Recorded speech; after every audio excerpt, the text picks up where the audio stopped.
Our upgrade to a new version of Moodle gives us access to features which provide more streamlined workflows and overall greater ease of use when using VoiceThread and Moodle together.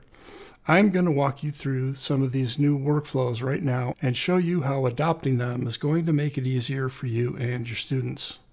First, I'm going to show you the new way to create a VoiceThread link in Moodle, which involves fewer steps and hopefully feels more intuitive than it did during fall 2020 and earlier.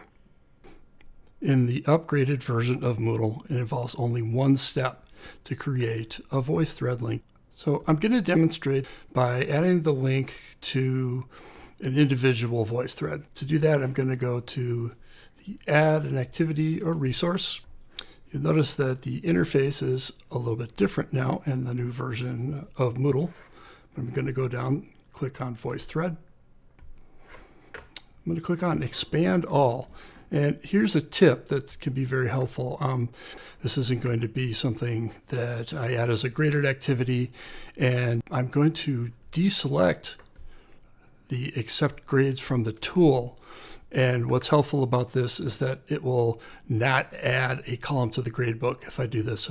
So it'll help sort of with the housekeeping and decluttering of the gradebook if you do this.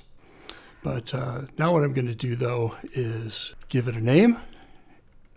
And this is now where the difference between the previous process and the new process, the more streamlined, awesome process begins. I'm going to now go to this little button here to select content. Click that. This new dialog box pops up, and these four buttons were if you're a past VoiceThread user with Moodle. These four buttons will be familiar. I'm going to click on an individual VoiceThread. This is what I have for lecture 1.1. I'm going to click that. Share with class. That's what I want to call it. Click Save. I've now selected the content right here in this initial dialog box. I'm going to have it show on the course page. Just going to go to the bottom, save and return to course.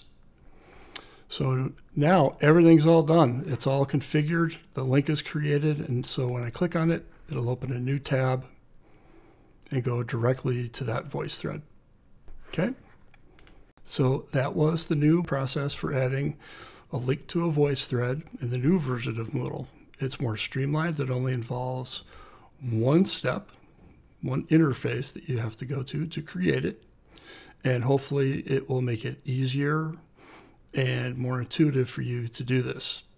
If you have any questions, of course, please reach out to me or any of the AIAs.